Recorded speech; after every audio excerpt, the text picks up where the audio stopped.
Почитувани представници на медиумите, почитувана јавност, добар ден. На днешната пресконференција да го кажам колку оваа власт е лоша и не ја бива и дека е најнеспособната во овие 30 години, нема да кажеме ништо ново.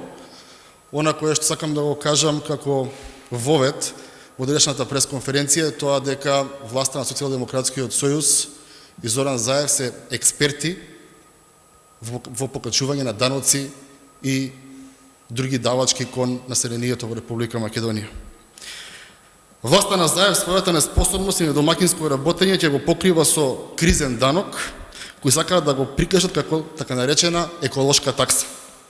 Патем, ваквата мерка за собирање на арач од граѓаните сакаат да ја спроведат злоупотребувајќи го европското знаме во собраниска процедура со цел на мала врата да наметнат поскапување на горивата од цели 4,13 денари по литар. Значи, покрај тоа што горивата скокаат секоја недела, согласно цените просечни на европските и светските берзи, дополнително само оваа недела или следната сакаат да разголемат за нови 4,13 денари по литар. Прашувам, што има европско во законот за зголемување на цената на горивата или така наречената според нив еколошка такса? Според предложениот закон, никаде не може да се најде дека истиот е усогласен или е усогласување со некоја европска регулатива, за да имаат право да се повикуваат на тоа европско знаме. Овој кризен данок кој Заев сака да го прикаже како еколошка такса е најскап во Европа. Така, македонските граѓани ќе плаќаат 5,7 евроценти за литар гориво, односно истата цена која што ја плаќаат граѓаните на Велика Британија. Прашувам каде е стандардот на македонските граѓани во споредба со оние на Велика Британија и остатокот од Европската Унија. Ова само ќе ги зголеми трошоците и на превозниците и на сите останати сектори, и со тоа ќе се отвори инфлаторна спирала која ќе го доуништи македонскиот стандард кој што онака е погоден од оваа COVID-19 криза. Дополнително, најнеспособната, најнеинвентивната и најмрзливата власт во Европа, предводена од Заев, парите кои планира да ги собира според новиот арач, нема конкретен план каде и како ќе ги потроши за така наречените зелени проекти. Од тука логично се поставува прашањето дали испумпувањето пари од економијата и граѓаните ќе се користи за покривање на буџетски дупки, за нови луксузи или можеби за нов предизборен подкуп. Повикуваме на разум од страна на власта и ова собраниско мнозинство. Веднаш да се повлече законот за воведување на кризен данок или ако сакате овој закон кој на мала врата сакаат да го протуркаат како некоја еколошка такса. Доколку власта остане глува на предупредувањата на експертите и на целата јавност и го донесе на сила ова законско решение, ВМРО ДПМН и коалицијата Обнова Македонија ќе го ревидираат уште на првата седница при промена на власта во Република Македонија. Ви благодарам, дали имате прашања, поверете.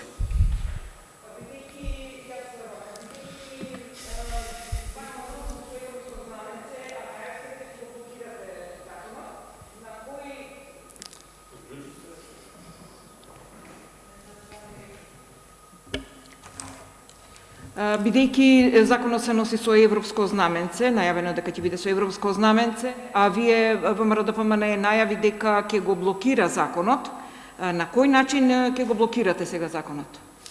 Доколку оди во редовна и искратена постапка, ќе го блокираме согласно оние правила кои што ги дозволуваат деловникот за работа на собранието на Република Македонија, доколку се обидат овака на мала врата, злоупотребувајќи го европското знаменце, а при тоа нема ниедна регулатива со која што се усогласуваме, ќе ги искористиме сите демократски капацитети и средства со филибастеринг, со зборување, колку што можеме да предочиме на целата македонска јавност, на секој еден граѓанин кој што живее во Република Македонија, дека овој арач ги мине сите граници на пристојност од страна на власта.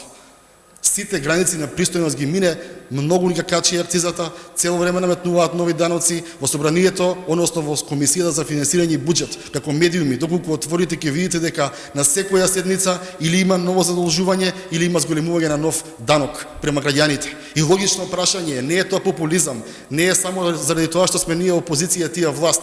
Ако овој народ плаќа 4 милиарди евра даноци, а секоја реформа ја правиме ние во оваа држава со кредити, и се зголемуваат даноците. Тогаш каде се тие 4 милиарди, кажете ми? А во интерес на јавноста и во интерес на политичката култура и политичкиот бон тон мој личен, ќе видите од 1 јули, кога ќе се отвори на Комисијата за финансирање и буџет ребалансот, каде ги планираат овие пари, ќе видите дека П од проекти нема и Е од екологија нема и дека се е ова гол популизам заради други позадински работи кои се случуваат во владата, односно претпоставувам дека на следејќи ни стане јасно веднаш после четврток, после 1 јули, дека царот е гол и дека економијата не е ни одблизу таква како што ни се представува на нас граѓаните, бидејќи сите сме ние прво граѓани на оваа држава. Повелете. Светле, заврши? Ја друго ќе прашувам. Сакав да прашам и околу изјавата вчера на премиерот Заев, кога рече дека сето ова зголемувањето на цената на горивата од 4 ќе се на некој начин ќе се компензира бидејќи се укинува оној кризниот данок што беше воведен за време на корона кризата и дека нели со зголемувањето на цените на бензините на светските берси ќе дојде зголемувањето исто. Не. Тој имаше во неговото последно интервју, тоа го зборуваше. Не знам дали не е доволно информиран или така му одговараше да зборува.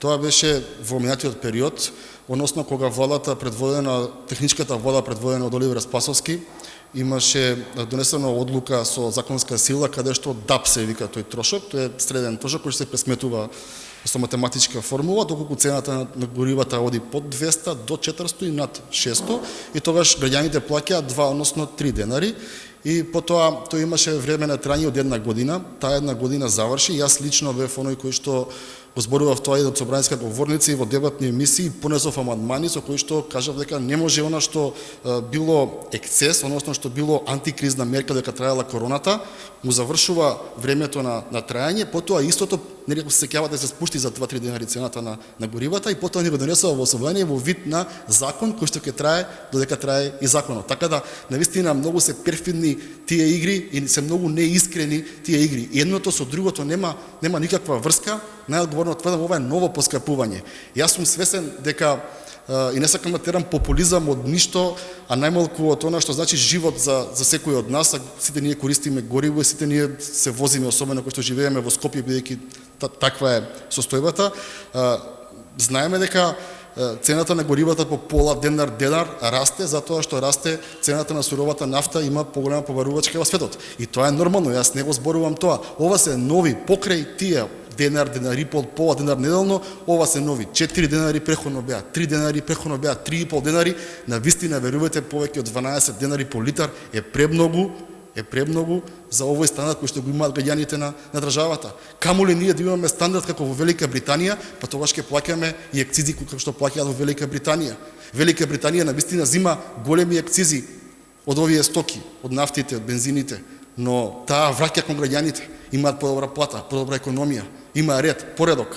Кај нас од една страна ние само гледаме кои даноци ги плаќаат граѓаните на Велика Британија, а од друга страна владата не сака да зборува или се прави дека не знае кој е нашиот стандард во споредба со тие од Велика Британија, односно колку ние можеме да купиме со онаа плата која што ја зиеме како потечна во Македонија, а колку може да купат граѓаните во Велика Британија. Навистина е испод секоја чест да дискутираме тоа, мислам дека е вреѓање на интелигенцијата и на граѓаните, и на нас, и на вас, и на сите оние кои што сме во ова.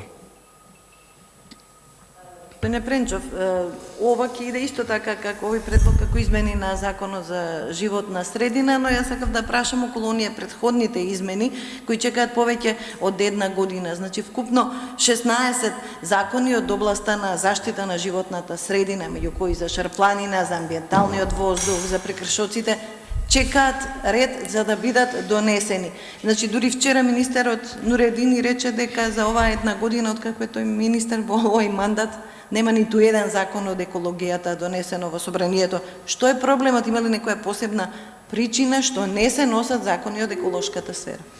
Видете, основната причина е тоа што владачкото мнозинство во ова собрание има мнозинство на седница на собраниска седница на 100 дена.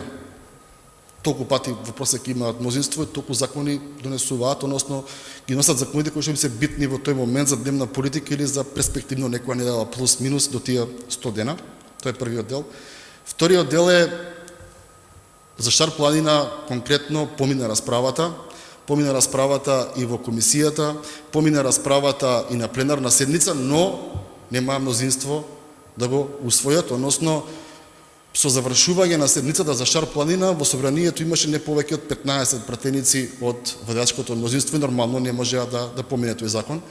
Во поглед на законот што го споменавте за воздухот, за амбиенталниот воздух, јас имав дискусија на пленарна седница.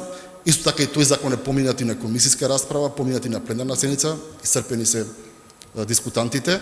Доколку го погледнете тој закон, јас го барав да дојде министерот, бидејќи истиот се појави за Шар планина кога треба да собира политички поени во Тетово, но истиот не се појави за амбиенталниот воздух и да видите што се пишува вонатре.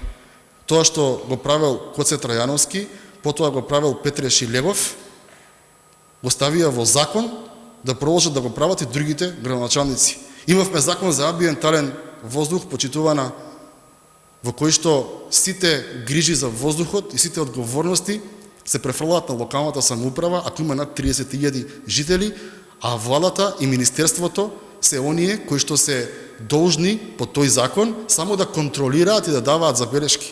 Во тој закон вие немате еден денар од буџетот кој што ќе биде искористен за проекти и нови инвестиции со цел да имаме поквалитетен воздух, особено во зимскиот период. И усогласување имаш законот за прекршоци.